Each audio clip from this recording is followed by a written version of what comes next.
Queridos amigos, muy buenas tardes. Les saluda Ivonne Guzmán. Yo soy la cónsul general del Ecuador. Estoy acompañada hoy por Mariela Camisaza. Ella es una abogada experta en temas migratorios y le hemos invitado hoy porque creemos que es importante que ustedes estén informados de cuál es la situación real, de que no actúen llevados por el miedo, por la desinformación, porque esto le pasó a mi amigo, a mi vecino, sino actuando sobre la base de su realidad concreta, tomando específicamente las partes de la ley que competen a su caso. Entonces, creo que es muy importante. En el Consulado del Ecuador estamos sumamente interesados en que ustedes se informen, tengan todo el conocimiento necesario, por lo menos en estos 20 minutos, media hora que vamos a conversar con la doctora Camisaza.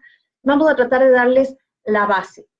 Una vez que ustedes tengan este conocimiento, pueden acercarse a cualquier otro abogado que ustedes conozcan a alguien de confianza, alguien que esté certificado. Eso es súper importante, que maneje casos de migración. No puede ser cualquier persona, no puede ser un notario.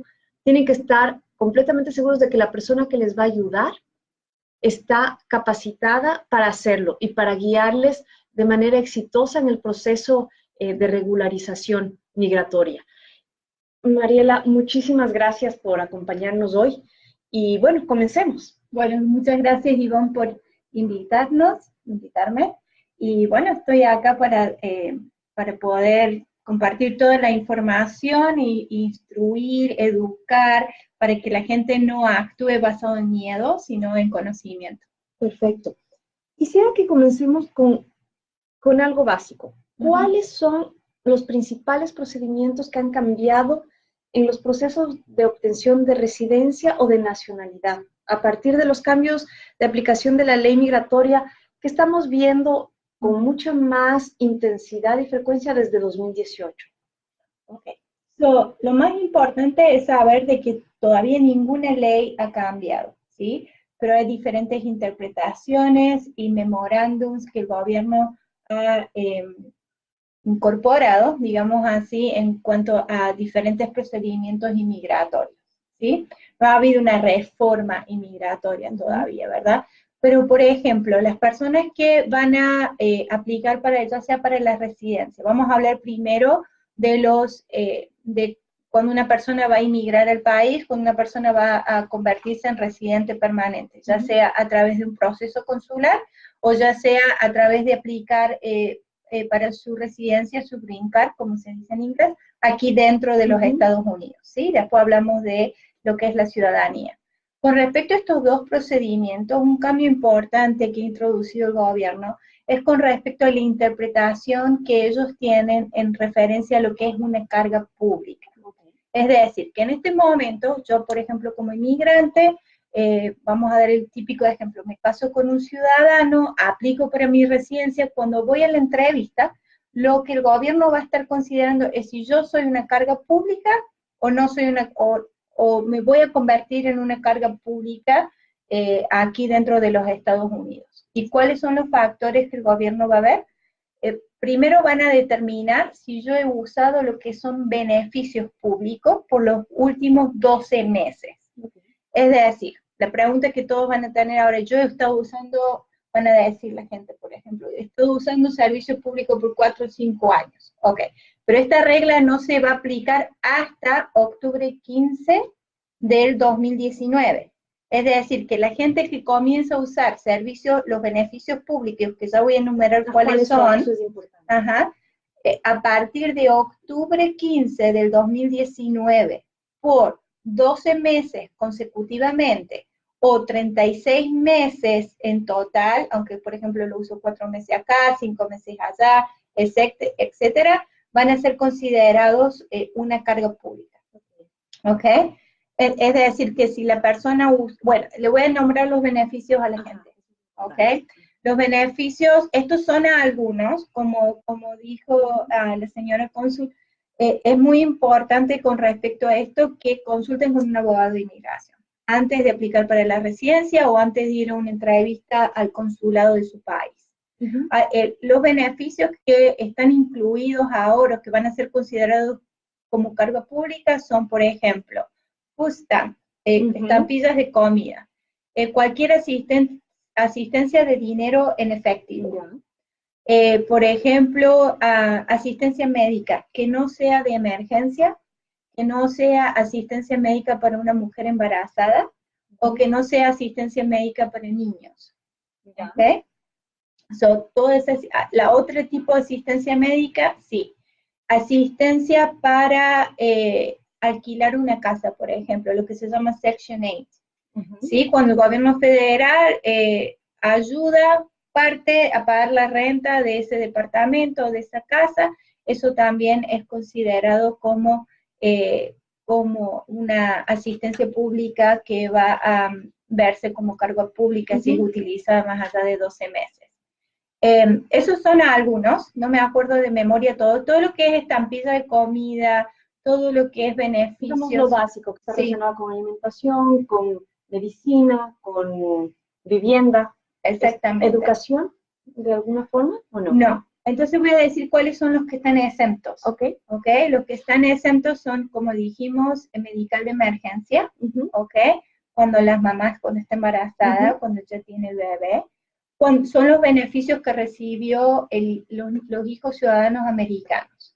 Son beneficios, pero voy a hablar un poquito de eso, cómo puede afectar luego todo eso, porque hay mucha confusión con respecto a eso.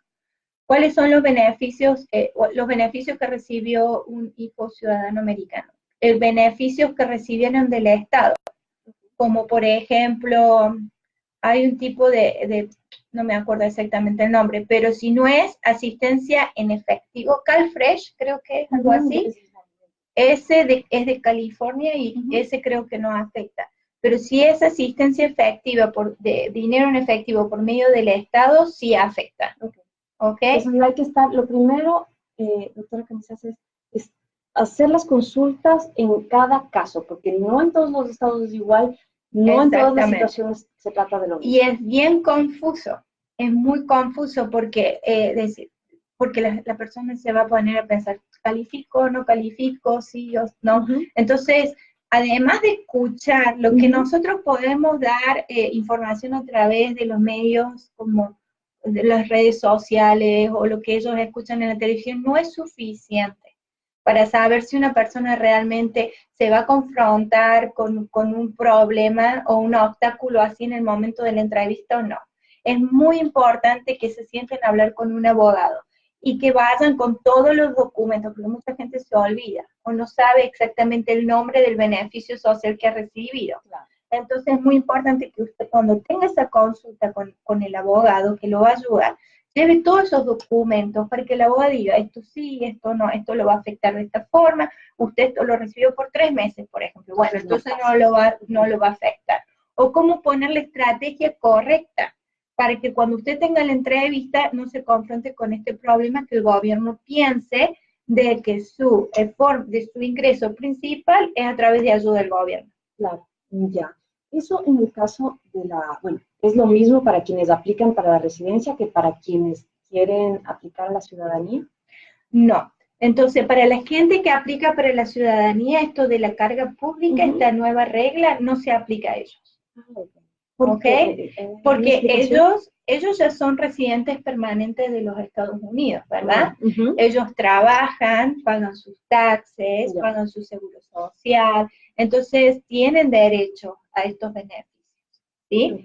Ahora, se escuchan rumores de que el gobierno está trabajando en reglas, ¿verdad? Pero todavía no se sabe nada de que si un residente permanente ha utilizado cierto tipo de beneficios sociales, los van a hacer sujetos a lo que se llama deportación. No que lo vayan a poner en proceso de deportación, pero va a ser un indicio para no darle la ciudadanía y ponerlo en un proceso con la corte. Pero no los quiero confundir porque es muy complicado y son solamente rumores y todavía no sabemos si eso va a pasar o no. Por ahora, si usted es residente permanente y me está escuchando a mí y ha recibido algún tipo de beneficio mientras usted ha sido residente permanente o aún antes de haber sido residente permanente y está pensando en aplicar para la ciudadanía, siempre, como siempre, consulte con un abogado, pero en este momento lo que es la nueva regla de carga pública no lo afecta a usted, o no se aplica a la gente que se quiere hacer ciudadanos. Perfecto. Volviendo un poco, doctora Camisasa, a las personas que no tienen su situación migratoria, su estatus migratorio legalizado todavía acá. ¿Cuáles serían las medidas legales básicas que se deben tomar cuando la situación migratoria pone a una persona en riesgo de deportación? ¿Qué debe hacer y qué no debe hacer? Ok, entonces demos un ejemplo. Por ejemplo, el caso es cuando las personas han sido, yo les digo víctimas, pero bueno, que han estado en medio involucrados en una redada, o cuando inmigración va a la casa de ellos, ¿verdad? ¿Cómo estoy preparado si me soy confrontado de alguna forma por un oficial de ICE, por un oficial de inmigración? Lo que nosotros siempre le hemos dicho a nuestros clientes en la oficina, primero tiene que tener un plan de acción con la familia. Lo que quiere decir, cosas prácticas, consejos prácticos, tener una carpeta, un lugar donde tenga todos sus documentos, como por ejemplo, acta de nacimiento de los niños, acta de nacimiento suya, acta de matrimonio, los pasaportes, ¿sí? Donde tenga, si usted alguna vez aplicó para algún tipo de beneficio inmigratorio o tiene un historial con inmigración, tenga todos esos documentos juntos en esta carpeta, donde un familiar sepa dónde estos documentos están, porque muchas veces tienen todo junto y nadie sabe dónde están. Esos documentos no se los puede ayudar. Ok, eso es uno, tener todos los documentos juntos. También, que ya haya hablado esa persona. Si usted no tiene documentos, un estatus legal en los Estados Unidos, usted ya tiene que haber hablado con un abogado de inmigración, saber cuáles son sus derechos, saber cuáles son sus posibilidades, o remedios legales que en este momento o en un futuro se van a aplicar para usted. Yo cuando son clientes nuestros clientes siempre tienen lo que es un G28, ya sea con ellos en la casa o ya sea alguno de ellos hasta en su billetera. ¿Qué es un G28? Un G28 es una forma de representación donde, por ejemplo, yo estoy diciendo, él es mi cliente, y mi cliente está diciendo, ella es mi abogada y yo le doy poder para hablar por mí, ¿verdad? Okay. Entonces, si mi cliente, por ejemplo, es detenido por un agente de inmigración, mi cliente le puede dar esa forma G28 y yo inmediatamente, si la familia se comunica conmigo, puedo hablar con el oficial de inmigración a cargo del caso de mi cliente, sin perder tiempo para saber dónde está mi cliente, quién es el oficial de inmigración. Entonces, el procedimiento es mucho más rápido, porque yo tengo acceso, tengo el poder inmediato de hablar con ese oficial de ICE por mi cliente o por esa situación de eso. Supongo que eso además evita que se cometan algunos errores y perder el tiempo, además, ¿no? Que es vital en una situación de ese tipo. Que todas las medidas sean tomadas a tiempo es súper importante. Claro que sí, y muchas veces porque cuando una tragedia así sucede, es cuando recién la familia comienza a buscar un abogado de inmigración, no conocen, no saben por dónde empezar, no tienen cita, no tienen acceso a alguno. Entonces, bueno, aunque que tengan como una relación con algún abogado ya, que lo hayan ido a visitar, que ya sepan, bueno, si esto sucede, ¿cuáles son mis derechos? ¿Qué puedo hacer si migración me detiene? Ya. Ahí, ¿qué es lo que, en caso de que estas personas tengan hijos menores de edad? Por ejemplo, a veces se trata de madres solteras, de familias uniparentales en las cuales hay una sola persona a cargo de los menores. Es recomendable que muchos de estos menores de hecho son ciudadanos americanos. Es recomendable que ellos regularicen los papeles de los niños, en el caso de los niños cuyos padres son ecuatorianos, que los niños obtengan la nacionalidad ecuatoriana en la eventualidad de que no haya manera de solucionar el caso, para que los niños puedan viajar como ciudadanos al país de origen del padre o de la madre. Claro que sí, es muy recomendable. Hay que empezar hay que estar listo. Igual tener designado un tutor aquí en caso de que no se pudiera llevar a los niños. Sobre todo que la escuela, claro, asignar a alguien, un familiar, ¿verdad? Que si uno es detenido, esa persona puede ir inmediatamente a la escuela, por ejemplo, retirar a los niños o estar al cuidado de los niños durante la situación. ¿Y eso cómo se hace, doctora Camisaza? No es que uno puede decir, bueno, él es mi tutor y que quede en la conciencia de uno, es el tutor de mis hijos. Eso se tiene que dejar por escrito en algún lugar, se puede hacer con un notario. ¿Cómo se fija quién es un posible tutor en caso de que pase esto? Eso se hace, sería como una carta de poder, es un escrito que se puede hacer,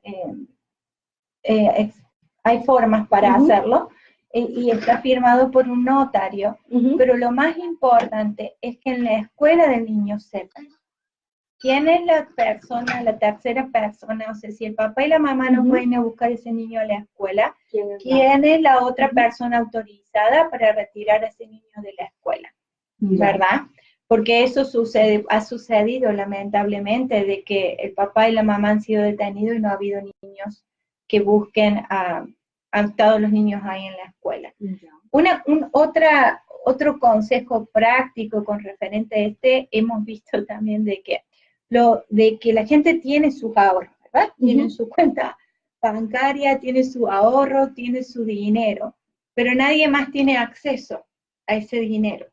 Y cuando el dueño de esa cuenta bancaria está detenido, nadie más puede acceder a ese dinero para pagar, por ejemplo, por una fianza, para pagar por el abogado, cualquier costo judicial que haya que confrontar en ese momento. Otro consejo práctico es que tenga una persona de confianza que esté autorizado a hacer esos movimientos bancarios en caso de necesidad. Tengo, acaban de pasarme una pregunta de el señor, bueno, dice Yanisita Gutiérrez. Muchas gracias por estar conectada a esta Facebook Live. Y tiene una pregunta la señora Gutiérrez. Dice, si recibimos la residencia hace más de 2 años, que ya vinimos, pero una de las personas no se presentó, aún se pierde lo pagado y el trámite, ¿cómo sería en este caso? Dice, la obtuvimos a través de un hermano. Éramos 5, pero falta una hermana que todavía no la ha tomado. Ok, entonces en ese caso habría es lo que se llama un proceso consular. Entonces lo primero que hay que hacer es investigar si el caso está abierto con el Centro Nacional de Visa. Si el caso está activado con el Centro Nacional de Visa, se puede volver a pagar los fees con el Centro Nacional de Visa, continuar con el proceso, la presentación de los formularios, pagar los fees, los documentos que se están pidiendo, y una vez que se complete todo ese proceso, entonces le llega la cita una vez más en la embajada, en el Ecuador. Perfecto. Bueno, señora Gutiérrez, si tiene alguna otra pregunta, con mucho gusto, y todos los amigos que nos estén viendo, con mucho gusto recibimos sus preguntas vía Facebook. Hace un momento, doctor, usted mencionó algo de recién cuando son detenidos algunas personas y sus familias empiezan a buscar un abogado, empiezan a buscar a alguien que les ayude. En esta desesperación pudieran caer en manos de gente que no conoce, o gente inescrupulosa, o gente con buenas intenciones, pero que no sabe en realidad cómo proceder. ¿Cómo se puede verificar que el abogado encargado del caso está habilitado y capacitado para hacerlo? ¿Qué medios tiene una persona común para saber que ese abogado que encontró, que le recomendaron, es una persona idónea y está capacitada para poder defender? Bueno, la barra de abogados de California tiene una página web donde usted puede, donde dice búsqueda de abogado, y uno pone el nombre. Por ejemplo, me recomendaron con Juan Pérez. Entonces uno puede ir a la página esta de abogados de California y poner Juan Pérez, y ahí va a salir cuál es el número de licencia, si tiene medidas disciplinarias, si su licencia está activa, si no está activa. Ahí va a dar todo el historial de esa persona que le recomendaron. ¿Sí? Ahora también hay abogados que, porque la ley inmigratoria es una ley federal, hay muchos abogados que ejercen aquí en California y no son abogados de California. Ahí estaría mucho más difícil comprobar, pero tendría que usted, cuando tenga su cita o su consulta con el abogado, preguntar si el abogado tiene licencia de California o su licencia es en algún otro estado, para poder investigar con la barra de abogados de ese estado si la licencia es activa o si tiene alguna medida disciplinaria o algo así. Ahí hay otra cosa, me parece que es muy común, porque la ocupación del oficio de notario acá en Estados Unidos se ejerce de una manera muy distinta a la que se ejerce en Ecuador. Por ejemplo, no sé cómo funciona en Argentina. En Ecuador, un notario normalmente es un abogado, es una persona que, o sea, no puede no ser abogado. En Estados Unidos no, puede ser cualquier persona que haya pasado un curso y que tiene cierto conocimiento de la ley.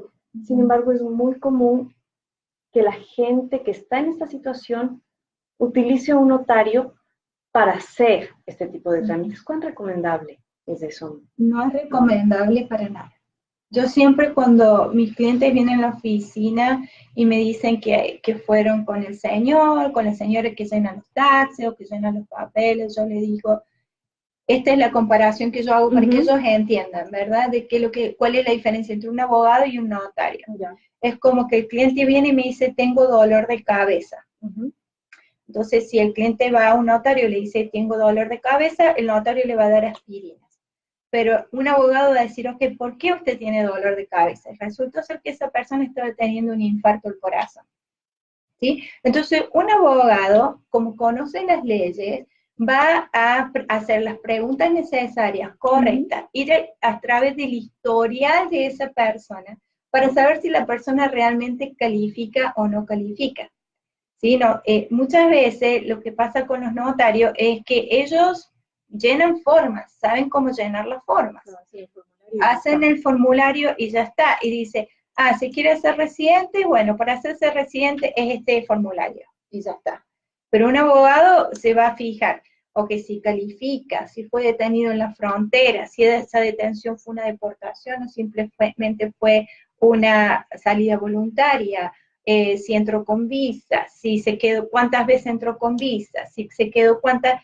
Va a haber muchos factores que el abogado va a analizar para estar seguro de que ese formulario que se va a llenar es el correcto, ¿sí?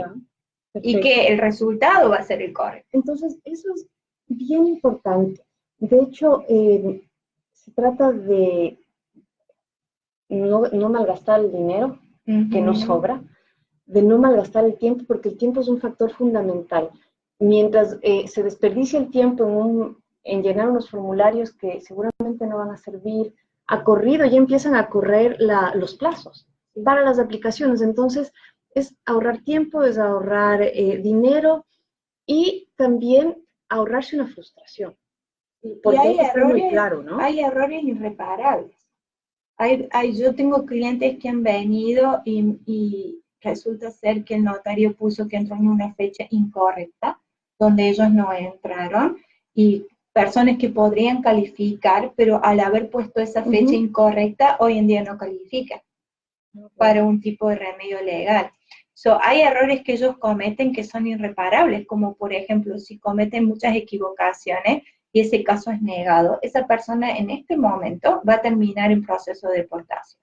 Ya, o sea, es algo delicado, son casos, digamos, casi que de vida o muerte, o sea, no hay espacio para equivocarse. Estamos en una situación compleja, muchísimo más, digamos, severa la aplicación de la ley, entonces hay que actuar en consecuencia. Doctora, ¿cuáles son los pros y los contras de solicitar asilo? Por ejemplo, para un ecuatoriano, para personas que no son de Centroamérica, que normalmente son los que suelen pedir mucho asilo acá, digamos, del continente americano. También hay gente del África, gente de Oriente Medio. Pero digamos, ¿cuáles son los pros y los contras de solicitar asilo para un ecuatoriano en las actuales condiciones de la aplicación de la ley migratoria? Ok, si el ecuatoriano llega al aeropuerto a pedir asilo, sí, es un proceso. Pero si el ecuatoriano viene caminando, digamos, viaja por tierra a pedir asilo a los Estados Unidos, otro proceso. Claro, primero porque un ecuatoriano que puede llegar a un aeropuerto estadounidense quiere decir que tiene una visa para llegar a Estados Unidos. Es una situación completamente distinta. Son dos situaciones diferentes de cómo se va a aplicar el asilo. Para el ecuatoriano que se viene por tierra, en este momento, desafortunadamente, el gobierno de los Estados Unidos ha dicho que si una persona viene a pedir asilo a los Estados Unidos, tiene que demostrar que pidió asilo político en los países por los cuales transcurrió o transitó y que se lo negaron y que por esa razón llega a los Estados Unidos a pedir el asilo político. Sin eso ya no les van a dar. Sin eso no se los van a dar. Es algo que todavía está en litigio, ¿sí? Estamos esperando que todo esto está tan en transición y las cosas cambian diariamente. El gobierno sale con un tipo de memorándum, interpretación de la ley y hay bloqueos por parte del gobierno, de la Corte Federal del Noveno Circuito u otras cortes federales. Todo esto está tan inestable y fuera de balance que no es como antes que decíamos esto y esto y el otro. Pero en este momento todavía es reciente, eso no lo hemos visto, cómo lo van a ejecutar. Todavía no se está aplicando. Supuestamente ya se está aplicando desde que la Corte Suprema dijo que estaba bien y que se podía aplicar. Y que hay países, perdón, como Guatemala, Honduras, me parece, o El Salvador, acaban de firmar también acuerdos con el gobierno estadounidense para decir que ellos se ofrecen como terceros países. Es lamentable, lamentablemente. Porque no hay un procedimiento en Guatemala. Es más, la gente viene de El Salvador y Guatemala pidiendo asilo. Y no hay un procedimiento en lugar establecido donde la gente dice, voy a pedir asilo. No saben cómo pedir asilo en Guatemala, no se sabe cómo pedir asilo en El Salvador. Entonces es una situación compleja. Nosotros cada vez tenemos más llamadas de patrullas, de las patrullas fronterizas que corresponden a esta jurisdicción, en las cuales nos notifican que los ciudadanos ecuatorianos que son detenidos han pedido asilo. Todavía, obviamente, no está aplicándose la ley, pero de todas maneras lo que estamos viendo es que normalmente les niegan el asilo, porque no pueden demostrar un miedo creíble, no pueden demostrar que su temor a ser atacado, a ser asesinado, a ser secuestrado, maltratado de alguna forma, es verdadero. Entonces, lo que suele pasar en estos casos es que son detenidos, piden asilo, pelean el caso, que lo que están haciendo es casi pagar su prisión, porque pagan a un abogado y finalmente terminan siendo deportados, después de haber pasado varios meses. Sí. Ganar el asilo es muy, muy difícil. Hay ciertas razones por las cuales una persona puede ganar el asilo, que es por su religión, por haber sufrido persecución, que es más allá de discriminación, por su religión, sus ideas políticas, su raza, su género, o ser miembro de un grupo social particular, ¿sí? Como por ejemplo las personas que la Corte considera que ellos son un grupo social particular, sí. Ok, entonces, si una persona viene a pedir asilo político porque le robaron, o porque fue víctima de secuestro, o porque tuvo una pelea con unos vecinos, o porque tuvo una pelea con unos vecinos, entonces probablemente va a perder el asilo. Hay que tener además muchísima documentación que pruebe que su denuncia es cierta, incluso publicaciones en medios de comunicación. Es un proceso complicado en realidad. Muy complicado. Y también uno de los elementos del asilo es probar que el gobierno no pudo o no quiso investigar ese delito y proteger a la persona. Es decir, no hay defensión. Exactamente, no hay protección por parte del gobierno con respecto a esa situación. Y por eso es que esta persona está saliendo a otro país. Exactamente. O sea, el problema también que encontramos es que generalmente las personas que trafican a estos solicitantes de asilo, los coyotes, como se les conoce, les aconsejan que hagan esto. Es muy complicado.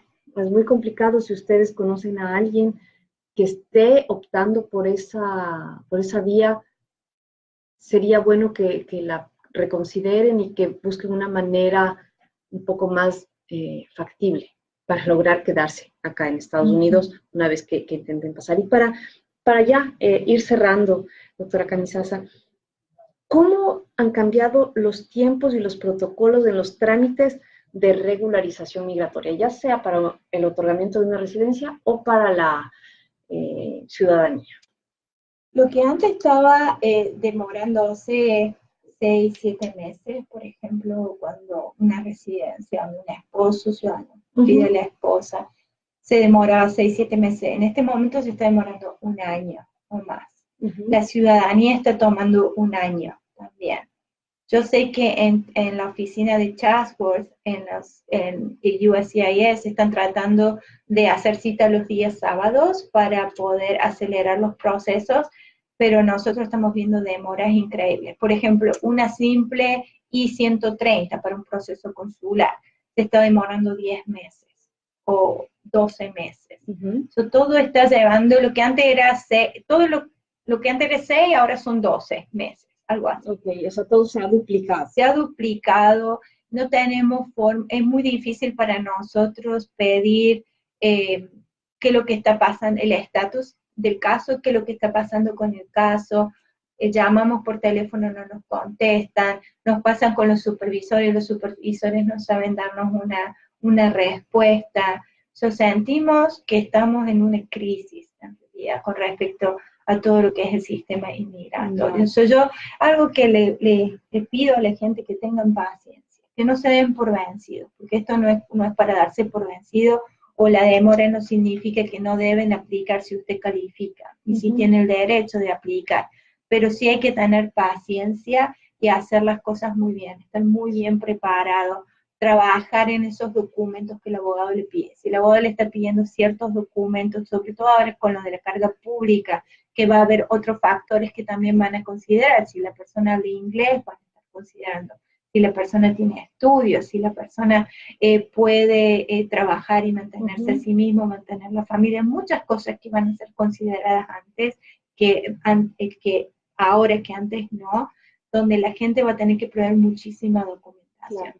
Son tiempos difíciles, tiempos complicados, extraordinarios de alguna forma, que lo que requieren es, como dice la doctora Camisosa, de paciencia y del doble de esfuerzo.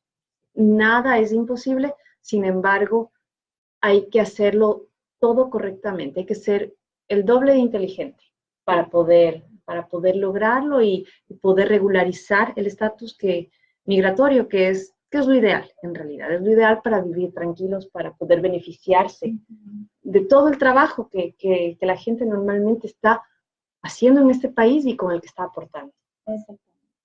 Tengo finalmente, la señora Gutiérrez completó su pregunta, y antes de despedirnos quisiera ver si le podemos contestar, sí, claro. Doctora. Dice, ¿a quién me debo dirigir para pedir este trámite acá, el del hermano que falta por tramitar la residencia?